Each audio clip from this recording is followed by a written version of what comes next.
जो संघर्षों के साथी हैं, असली वही हिमाती है। दराती हथौड़ा और सितारा, मेहनत कश की आँख का तारा। आजादी से पहले और आजादी के बाद कम्युनिस्ट पार्टी के नेताओं ने बहुत बड़ी कुर्बानियां और बहुत बड़ी भूमिकाएं अदा की हैं इस देश के अंदर। उन्होंने आम जनता के पक्ष में बहुत बड़े कारगर हस्तक्षेप किए हैं और इस देश के अंदर एक गरीब के लिए और इस देश में गरीबी के खात्मे के लिए बहुत महत्वपूर्ण पहलकदमियां और एक मॉडल, एक नक्शा देश की जनता के सामने पेश किया है।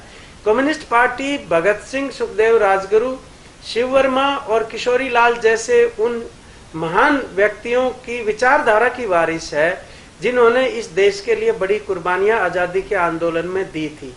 कम्युनिस्ट पार्टी ईएमएस नंबूदिरीपाद, हरकिशन सिंह सुरजीत, मुजफ्फर अहमद, ज्योति बसु, बीटी रणदिवे, पी सुंदरैया जैसे उन महान योद्धाओं और कम्युनिस्ट नेताओं के मार्ग निर्देशन में चलाई गई और स्थापित की गई एक राजनीतिक ताकत है जिन्होंने इस देश की जनता के लिए बहुत बड़े पैमाने के ऊपर अपना जीवन समर्पित किया है। तो हम ये कहना चाहते हैं कि पिछले ही वर्षों के दौरान अगर देखें तो हमने लगातार यहाँ पर 24 घंटे 12 मास संघर्ष किए हैं। चाहे वो संघर्ष किसान के थे, मजदूर के थे। हमने पिछले वर्षों में भी नरेगा बनवाने के लिए यूपीए सरकार के ऊपर दबाव डाल के सफलता प्राप्त की। हमने जो सूचना का अधिकार है उसको लागू करवाने के लिए हमने सफलता से उनके ऊपर दबाव डाला। हमने किसान की और खेती का जो संकट है उसको हल करने के लिए राष्ट्रीय किसान आयोग स्वामीनाथन कमीशन के नाम से बनवाया और उसकी आज सिफारिशें हैं, हम उनको लागू करवाने के लिए संघर्ष कर रहे हैं। हरियाणा के अंदर जब भी इन तबकों ने अपनी रोजी रोटी और मान सम्मान के लिए संघर्ष किए हैं, अब अपने संगठनों ने भी और पार्टी ने, उनके अंदर पार्टी ने बहुत बड़ी भूमिका अदा की है।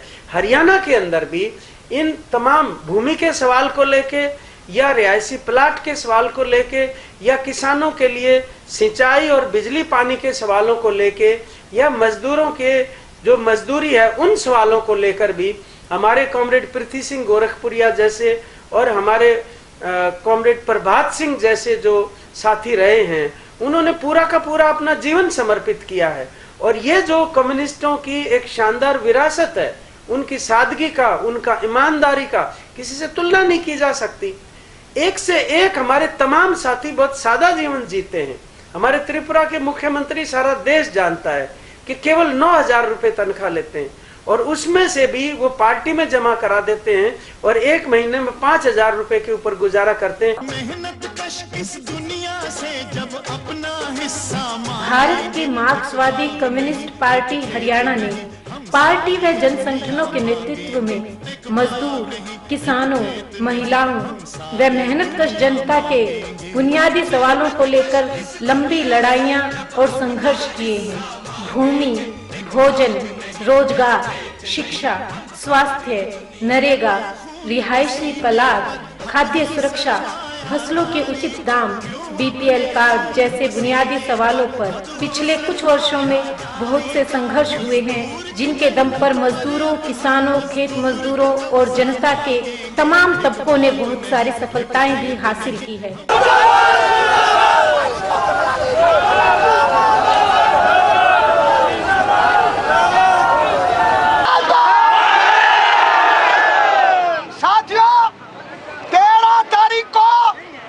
हम यहाँ के कमिश्नर महोदय के नाम एक ज्ञापन दे के गए थे।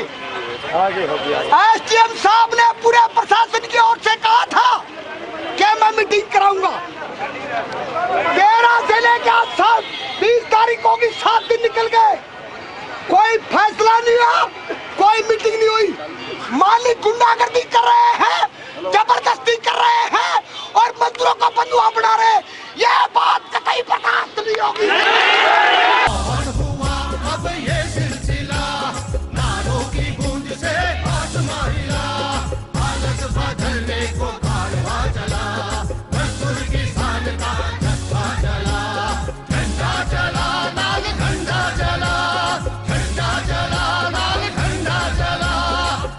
केरल, बंगाल, त्रिपुरा उन राज्यों में से हैं जिन्होंने इस देश के अंदर पहली बार भूमि सुधार लागू किए, लड़ाइयां लड़के, और वहां पर लाल झंडे की सरकारें बना के वामपंथी मोर्चे की बेजमीने जो लोग थे, लाखों एकड़ जमीन उनके बीच में बांटी है। ये कोई मामूली बात नहीं है। राजनीति के मायने बदलो, नेता नीति दोनों बदलो। सीपीआईएम जिंदाबाद, जिंदाबाद जिंदाबाद, लाल झंडा जिंदाबाद, जिंदाबाद जिंदाबाद। ये हमारी सरकार नहीं सुनाई करती, हमारे कोई नहीं सुनाई करता हमारी। ये रिश्ता फालतू तो हम कुछ नहीं कर सकते जी, हम गरीब आदमी हाथ जोड़ के आए विनती करूँ मत हमारे बड़का की पढ़ाई होगा, नरेगा में भी नहीं हुए, हर एक जमीन के पीछे नहीं मिल, देश के घर आके दुकाना के वो भी कितने दिन हो गए, वो नहीं मिलते हमने, ईब लग नहीं मिले, रोज नू कहते हैं आक मिलेंगे मिलेंगे, वो भी नहीं मिले हमने। ईब खाली प्लाट दे रखे हैं जी, हम गरीब आदमी कर सके करा कुकर घर बनावा ना, तुम्हारे कोई के पीछे मिल रहे ना, हमारा खर्च बन रहा है, हमारा भी तो रोजगार होना चाहिए कि मैं ना राशन चाहिए, कोई के पीछे कोई खुदा तो दी उसके वो मिले कोई से रुपये उठते थे, वो पीछे तो मिलने चाहिए वोट तो लिए, फिर दिए तो कोई नहीं तो नहीं। बहुत खतरनाक नीति है। मजदूर जो आदमी है, मजदूर, किसान, कर्मचारी जो भी है, इनकी बहुत कमर तोड़ महंगाई कर रखी है। इतनी महंगाई करती है जिसमें कि कोई बच नहीं सकता। और पार्टी जो है लाल झंडा जो है, यह एक ऐसी पार्टी दिखा मैंने रोज़ देखते हैं इसको रोड के ऊपर, कदे नरेगा के बारे में आज पैसे खाए रखे हैं, कदे डिपू के बारे में राशन नहीं मिल रहा, कदे किसी के बारे में आज दिहाड़ी नहीं दे रहा, कदे किसी के बारे में, कदे किसी के बारे में, रोज रोड के ऊपर रहती है जो लाल झंडे की पार्टी है। चाहे कोई भी लाल झंडा का सिपाही है, हमेशा रोड के ऊपर रहता लड़ाई लड़ने के लिए। जो संघर्षों के साथी हैं, असली वही हिमाती है, डराती हथौड़ा और सितारा, मेहनत कश की आँख का तारा। देश के अंदर एक व्यवस्था परिवर्तन की लड़ाई लड़ रहे हैं, इनकलाब करने की लड़ाई लड़ रहे हैं, लेकिन उस लड़ाई को आगे बढ़ाने की दिशा में आज जो संघर्ष है किसान मजदूरों के, मेहनतकश तबकों के, उन संघर्षों की आवाज सड़क पे भी रहेगी, लेकिन उन संघर्षों को और आगे ले जाने के लिए और हिंदुस्तान की जो आर्थिक नीतियां हैं, जो सरकार चलाने की नीतियां हैं, उनको जनता के हक की बनाने के लिए इस संघर्ष की आवाज को संसद के अंदर भी ले जाना जरूरी है। इस मकसद के साथ हम ये चुनाव लड़ रहे हैं और हमें ये अपेक्षा है कि जो ईमानदार लोग, जो मेहनत करने वाले लोग, जो आज तलाश कर रहे हैं कि विकल्प क्या हो, जब तमाम पार्टियां उनके साथ छल कपट कर रही हैं, जो राजनीति को एक पेशे के रूप में इस्तेमाल कर रही हैं, अपना घर भरने के लिए इस्तेमाल कर रही हैं, सरेआम दल बदल हो रहे हैं बेशर्मी के साथ, उससे जो निराशा पैदा लोगों में हो रही है, उनको एक बदल चाहिए, एक विकल्प चाहिए। और ये विकल्प वामपंथी पार्टियां सीपीआईएम दे रही हैं।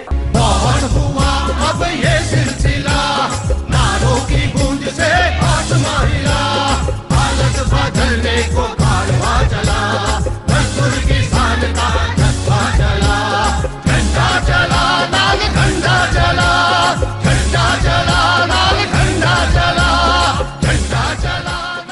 राजनीति के मायने बदलो, नेता नीति दोनों बदलो। सीपीआईएम जिंदाबाद, जिंदाबाद जिंदाबाद, लाल झंडा जिंदाबाद, जिंदाबाद जिंदाबाद। प्राथमिकता के मुद्दे होंगे जो खेती आज उजड़ रही है, मजदूर को काम नहीं मिल रहा, नौजवानों को रोजगार नहीं मिल रहा, ये हमारे प्राथमिकता के मुद्दे होंगे। इसके अलावा जो सामाजिक उत्पीड़न के हैं, खासतौर पे महिलाओं पे और जो गरीब लोग हैं उनके साथ जो सामाजिक न्याय होता है, बार बार हम उन मुद्दों को भी प्राथमिकता पे लेते हैं।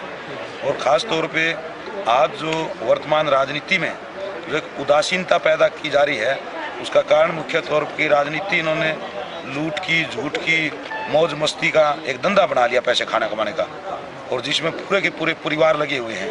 हम ये परिवारवाद की, लूट की, झूठ की राजनीति को बदलना चाहते हैं और देश के अंदर जो विनाशकारी नीतियाँ आई हैं नई नीतियों के नाम के ऊपर, इन नीतियों को रोकना चाहते हैं, इनको पलटना चाहते हैं।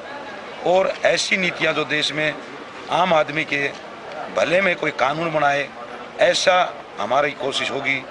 ये हमारे मुख्य तौर पे मुद्दे हैं। पिछले दिनों रोहतक के अंदर 20 लड़कियों के साथ, बिल्कुल गरीब और दलित परिवारों की लड़कियों के साथ जो बलात्कार की घटनाएं हुई, पूरे हरियाणा की महिलाएं जो हमने इकट्ठा होकर मुख्यमंत्री को वहाँ पे घेरना चाहा कि जवाब दो, ये जो मान सम्मान की सुरक्षा है 66 साल की आजादी के बाद, क्या इसके भी हकदार नहीं हम?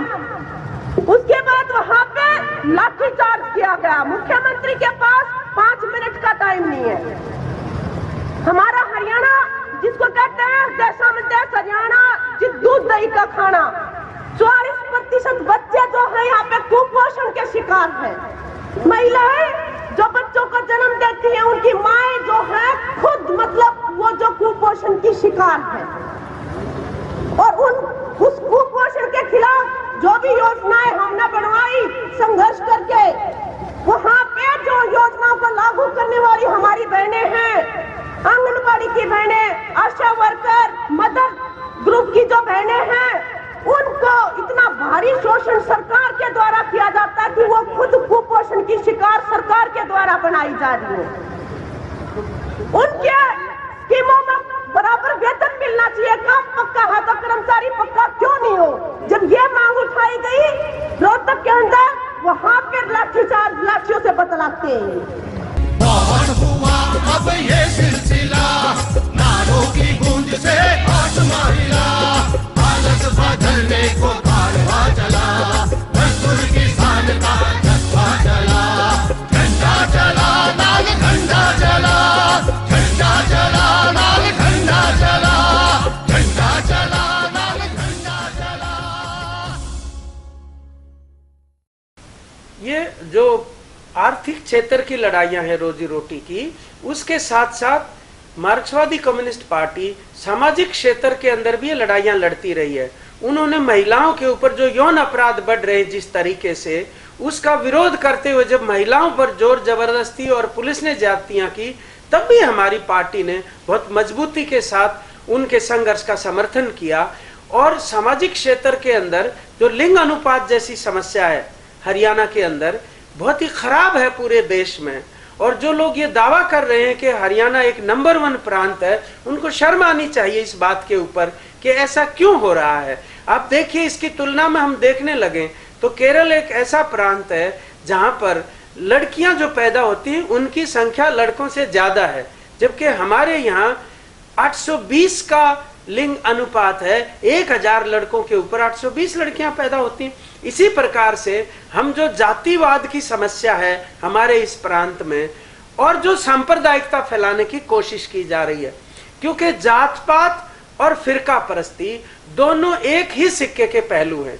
जात पात फिरका परस्ती और सांप्रदायिकता को बल प्रदान करती है, और सांप्रदायिकता जो है वो जात पात को, पितरी सत्ता को, और ये जो हमारी वर्ण व्यवस्था है जिसके अंदर सवर्ण और दलित और अछूत बनाए जाते हैं, सांप्रदायिक ताकतें, भारतीय जनता पार्टी जैसी ताकतें उस वर्ण व्यवस्था की भी और पितरी सत्ता की भी समर्थक हैं। यह हमें नहीं भूलना चाहिए, ये उनका एक चरित्र है। तो इस आर्थिक और सामाजिक लड़ाई के अंदर व्यापक स्तर के ऊपर हमें जनता को लामबंद करने की जरूरत है, एकबद्ध करने की जरूरत है, ताकि उनके बीच में फूट डाल के उनके जो हकों की लड़ाई है उसको कमजोर ना किया जा सके।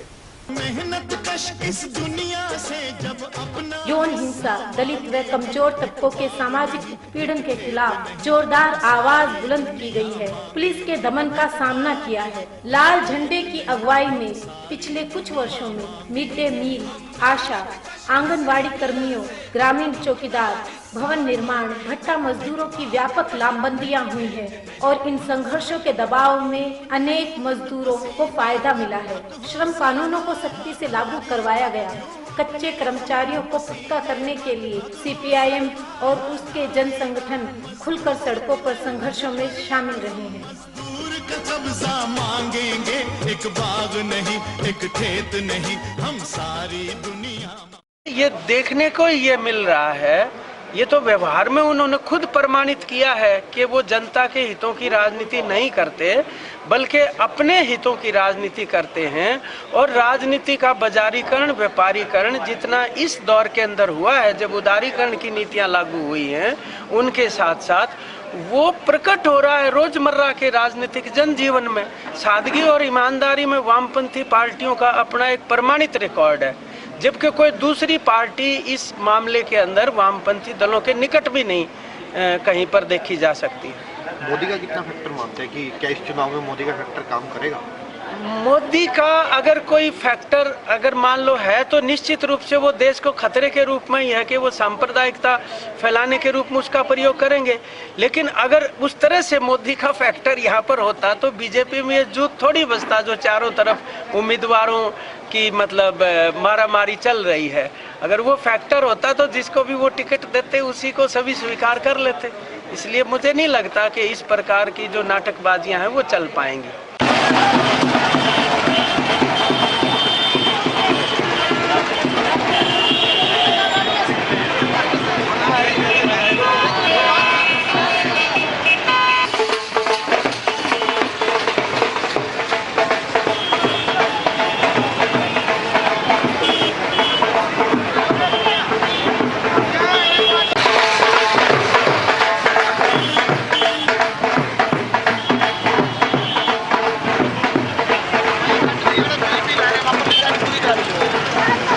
भ्रष्टाचार है और है, इसको समाप्त करने के लिए जब तक मतलब डायरेक्टर्स के साथ और के साथ सरकार के साथ मंथली मीटिंगें उन लोगों की नहीं होंगी जो भ्रष्टाचार के विरुद्ध में, क्योंकि हमने तो 54,13,000 रुपये भ्रष्टाचार वापस करवाया भिवानी के अंदर।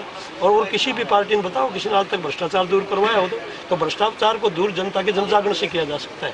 तो भ्रष्टाचार को मिटाना, मेरे वर्ग के हित में नीतियाँ बनाना केवल मात्र नेताओं के बदलने से काम नहीं चलेगा, नीतियाँ बदलने से काम चलेगा। आप किसान नेता भी हो और एक कर्मचारियों के भी नेता हो, तो कितना सहयोग मिला किसानों का? और देखिए कमाल, मैं पहली बार देख रहा हूँ कि हमारा किसान, हमारा रिटायर्ड कर्मचारी, हमारा मजदूर खुल करके आ रहा है, खुल करके आ रहे हैं। पहली बार एक मेरे वर्ग ने ये महसूस किया है कि हमारे साथ मिलकर लड़ने वाले, क्योंकि आप तो हमारे बीच में रहे हो, आपने देखा है जब मजदूरों का आंदोलन होता है किसान उसमें सहयोग करते हैं, कर्मचारी उसमें सहयोग करते हैं। और जब कर्मचारियों का आंदोलन होता है तो किसान उनकी मदद करते हैं, मजदूर उनकी मदद करते हैं। और लाल झंडे वाले हमारे बीच में आते हैं और लाल झंडा ही हमारा है, लाल लाल लहराएगा, कमाने वाला खाएगा, ये हमारा। कई अरसों से हरियाणा की राजनीति में 3 चौधरी 3 लाल हुआ करते थे। एक था देवीलाल, एक थे भजनलाल और एक था बंसीलाल। और लेकिन वो जमाना अब चला गया। अब सिर्फ एक ही लाल का भविष्य है और वो लाल है ये लाल झंडे का, क्योंकि यही है जो विकल्प जो है वो लाएगा। का टमाटर खरीदना हो ना तो आप रेडी पे जाकर ठा कई बार देखा कि उसका कीड़ा तो नहीं लग रहा, गला हुआ तो नहीं है, कच्चा तो नहीं है। 2 रुपए के टमाटर को पसंद नहीं आओ तो उल्टा इधर का दूसरा ठा ला और सारे खराब हो तो अगली रेडी पे चले जाओ। इसलिए रेडी बदलने की जरूरत है, इसमें सारे टमाटर खराब है। तो जब 2 रुपये के टमाटर पर इतनी तसल्ली करा तो वो जो उम्मीदवार खड़े हैं उनकी भी जांच पड़ताल करने की जरूरत है कि उनका कीड़ा तो नहीं लग रही है, तो उसमें कच्चा पक्का तो नहीं है। ये हिसाब करना पड़ेगा अपन। तो जब ये हिसाब कराएंगे तो गलती नहीं होनी चाहिए। एक बार अगर गलत बटन दब गया तो 6 महीने पाछे फिर तुम यूं कह दोगे मारे तो गलत बटन दब गया, हमारी वोट उल्टी दे दो, हम तो 10 सिक्के का देवांगे, 10 थोड़े का देवांगे, उल्टी को नहीं मिलना। आज देश और हमारे प्रदेश को कांग्रेस और भाजपा की भ्रष्ट और जन विरोधी राजनीति और नीतियों से बचाना सबसे जरूरी है। इसके लिए आर्थिक, सामाजिक, राजनीतिक सभी क्षेत्रों में ऐसी वैकल्पिक नीतियों की जरूरत है जो मेहनतकश आम जनता के हितों की नीतियां हों। वामपंथ के नेतृत्व वाली सरकारों ने जिन भी राज्यों में शासन किया है वहां ऐसी ही नीतियों को केंद्र में रखा जो जनहित की नीतियां हैं। इस लोकसभा चुनाव में भी भारत की मार्क्सवादी कम्युनिस्ट पार्टी इन्हीं वैकल्पिक नीतियों के साथ आपके बीच में है। भारत की मार्क्सवादी कम्युनिस्ट पार्टी CPIM धर्मनिरपेक्षता और राष्ट्रीय एकता की हिफाजत के लिए प्रतिबद्ध है। और हुआ अब ये सिलसिला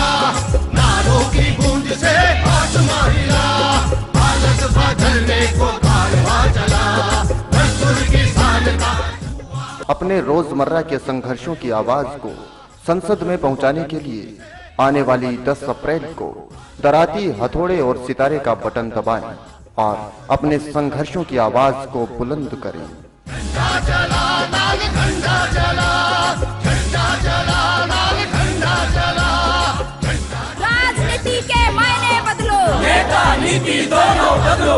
CPIM जिंदाबाद जिंदाबाद जिंदाबाद, लाल झंडा जिंदाबाद जिंदाबाद